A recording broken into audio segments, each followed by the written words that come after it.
Hello friends, welcome to Googly. इस video में मैं आपको बताऊंगा कि जब इंसान मर जाता है तो उसकी बॉडी यानी कि जिस्म के साथ क्या क्या होता है, और हम बात करेंगे कि इस्लाम, क्रिश्चियनिटी, हिंदुइज्म और साइंस इसके बारे में क्या कहते हैं। तो इस वीडियो को आखिर तक देखते रहिए।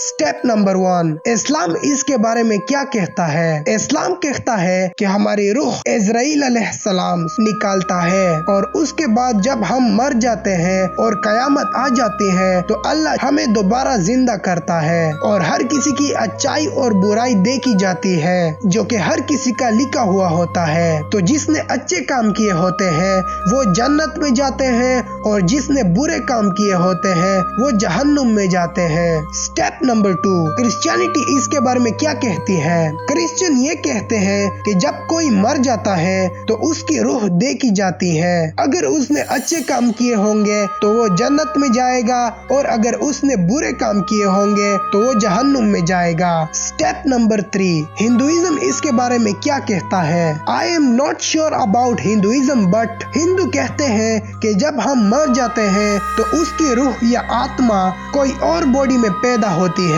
अगर उसने अच्छे काम किए होंगे तो वो दोबारा इंसान बनेगा और अच्छा इंसान बनेगा, और अगर उसने बुरे काम किए होंगे तो वो कुत्ता या कोई और जानवर बनेगा, और ऐसा 7 टाइम्स होगा, जिसे 7 जन्म भी कहा जाता है। स्टेप नंबर 4, साइंस इसके बारे में क्या कहता है। इससे पहले अगर अभी तक आप लोगों ने इस वीडियो को लाइक नहीं किया है तो इस वीडियो को लाइक करें, और इस चैनल को सब्सक्राइब करने में सिर्फ 2 सेकंड्स लगेंगे, तो कर दो ना यार। साइंस का मुझे रूह के बारे में कोई क्लियर आंसर नहीं मिला कि जब कोई मर जाता है तो उसकी रूह कहाँ जाती है, लेकिन science the physical process of dying के बारे में बताता है कि इंसान कैसे मरता है और मरने के वक्त उसके साथ क्या क्या होता है। इसको समझने के लिए मैंने इसको 2 पार्ट में डिवाइड कर दिया है। नंबर 1, जब कोई मर जाता है तो उससे कुछ दिन पहले उसके साथ क्या क्या होता है। नंबर 2, मरने से 1 घंटा पहले और मरने के बाद क्या होता है। तो सबसे पहले हम नंबर 1 की बात कर लेते हैं। मरने से 1 हफ्ता पहले क्या होता है। साइंस कहता है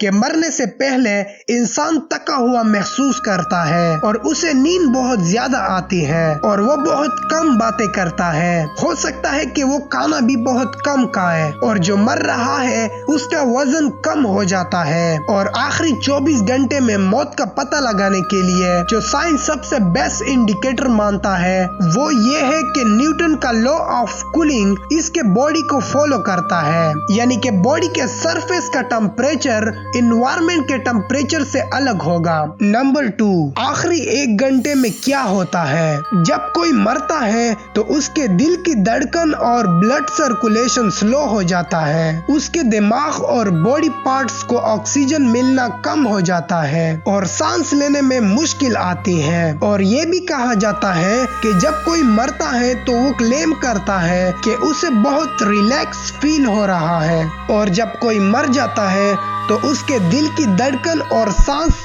रुक जाती है। आई होप आप लोगों को ये वीडियो अच्छी लगी होगी। मिलते हैं दूसरी वीडियो में। Good bye.